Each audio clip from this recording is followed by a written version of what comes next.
ერთ-ერთი ბოლო საჯარო შეხვედრა ეწყობა ჩვენ ახალგაზრდობასთან თქვენთან იმ ხალხთან, ვინც რეალურად უნდა შექმნას სხვა საქართველო, ის საქართველო, რომელზეც მე ყოველთვის ოცნებობდი. მე მქონდა დიდი პრივილეგია და მე უზომოდ მადლიერი ვარ ჩემი ხალხის, რომ 10 წელი მომცეს საშუალება, 9 წელი პრინციპში, იმიტომ მე 10 წელი პრაქტიკულად ძალაუფლება საპრეზიდენტო ჩვენ გადავეცით მთლიანად, მაგრამ თითქმის 9 წელი ჩვენ მქონდა შესაძლებლობა ჩვენი ხალხის მანდატით ყველაფერი გავუკეთებია იმისათვის, რომ საქართველო შეგვეცვალოს. ჩვენ შევცვალეთ არ მხოლოდ საქართველო, რომელიც შეცვალა გვინდოდა, როგორც აგერ უკრაინელი მეგობარი თქვენ ნახეთ, დაგიდასტურებთ და ამათ დაგიდასტურებთ ყველა პოსტსაბჭოთა ხალხი. ჩვენ საქართველოს შევცვალეთ მთელი პოსტსაბჭოთა სივრცე. ის აღარასდროს აღარ იქნება ძველებული და აღარასდროს აღარ იქნება ისეთი, როგორც იყო.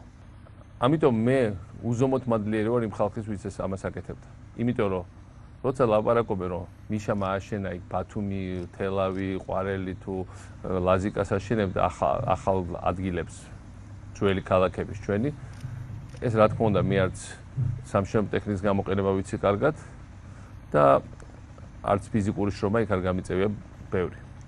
ამას აშენებდა კონკრეტული ადამიანები, კონკრეტული ჩვენი თანამოქალაქეები, რომელთაც გაუჩნდათ, დაუბრუნდათ საუკუნეების განმავლობაში მიტოვებული ჟინის შენების.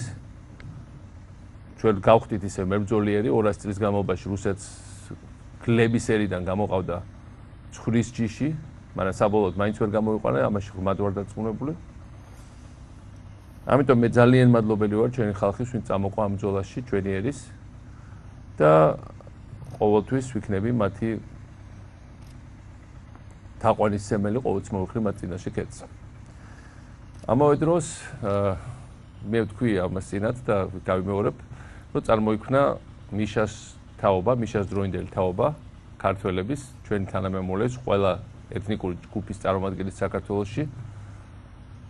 მიშას დროინდელი ქართველი, ეთნიკური ქართველები, მიშას დროინდელი ეთნიკური აზერბაიჯანი, მიშას დროინდელი ეთნიკური სომხები, მიშას დროინდელი ეთნიკური ოსები, მიშას დროინდელი სხვა ეთნიკური ჯგუფის წარმომადგენლები, რომლებიც ცხოვრობენ საქართველოში და საქართველოს ნაწილი არიან, საქართველოს სისხლი და ხორცია, მიშას დროინდელი ქართული ემიგრაცია, რომელიც დავიბრუნეთ მრავალი საუკუნის შემდეგ ზოგიერთი, ბევრი ფერეიდნელი, ბევრი თურქეთში მცხოვრები ქართველი და ამ ხალხის შენარჩუნება ჩვენთვის არის ძალიან მნიშვნელოვანი. მე მინდა ასევე ვთქვა, რომ ძალიან მნიშვნელოვანია, რომ ხალხმა არ დატოვოს საქართველო კარგმა სპეციალისტებმა. ძალიან გული მეტკინა, რომ ამ ცოტა ხნის წინ ერთ-ერთმა სპეციალისტმა, რომელიც დიდი ხანია თანამშრომლობდა ჩვენი ადმინისტრაცია, მაგრამ ვიცი, რომ კაი შემოთავაზებები ჰქონდა საემიროებიდან, არაბთა ევროკავშირის ქვეყნებიდან, ამერიკიდან და არ მიდიოდა ესეთი მესიჯი გამოგზავნოთ ჩემ თანაშემწეს. მე ჩემ პრეზიდენტად ეტოვებ საქართველოს, ჩემის სპეციალისტებს ამ ქვეყანაში აღარაფერი აღარ ესაქმებათ. მე არ მინდა რომ ეს განცდა გაჩნდეს. საქართველოში ყოველთვის იქნება სპეციალისტების ადგილი. ყოველთვის და განსაკუთრებით ახლების, რომელიც გაიზრდებით. ამაში ვარ სრულიად დარწმუნებული. თავარია ყოველთვის იყოთ ორიენტირებული მომავალზე. აი მაგალითად ეხლა თელი ეს დღეები არის საშინელი კამათი პრეზიდენტის სასახლეში რა უნდა იყოს, ხო?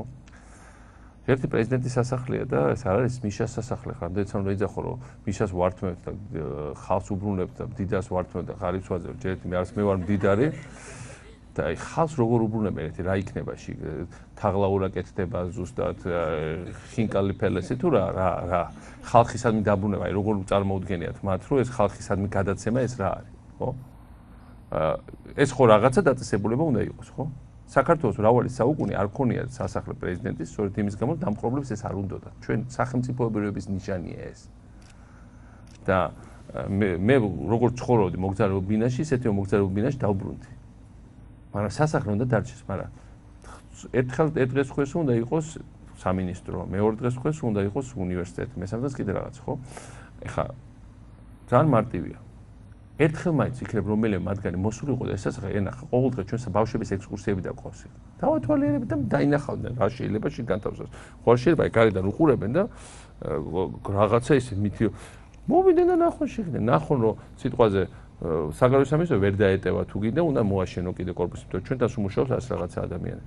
უნივერსიტეტი საერთოდ გამოდეგარი შენობა. უნივერსიტეტი იყო იდეალური შენობა, ბათუმის ტექნოლოგიური უნივერსიტეტი. ფულიც იყო უკვე ამერიკელების. შენობაც იყო უკვე. შენობაზე გიგდებოდნენ ეს ამერიკელები. და ეხლა ეს პროგრამა აღარა გვაქვს ამერიკელებთან 5 წელი ლაპარაკობთ, ახალ მოლაპარაკებებს დაჭირდება 7 წელი. პრეზიდენტის სასახლის შენობა შეიძლება იყოს მხოლოდ პრეზიდენტის სასახლე. მეტი არაფერი, ასე არის აშენებული. ჩვენ ხო არ გადაგვიკეთებია ძველი ცეკას შენობები რამეთი. ჩვენ ავაშენეთ საქართველოს პრეზიდენტის სასახლე, ზუსტად მორგებული არა სააკაშვილზე ან ვიღაცაზე, ეს რომ დარჩენილიყო საუკუნეებში. ასე რომ ამ კამათს ეს კადმათი ას მოკლებულია და ასეთ თემებზე საერთოდ ზედმეტი ფოკუსირება ას მოკლებული. ეხლა ჩვენ რა ვიფიქროთ, როგორ ავაშენოთ მეტი უნივერსიტეტი, როგორ ავაშენოთ მეტი ახალი ინფრასტრუქტურა, როგორ ავაშენოთ თუნდაც ის სპორტი, რომელიც გადარჩენა საქართველოსთვის, როგორ წავიდეთ წინ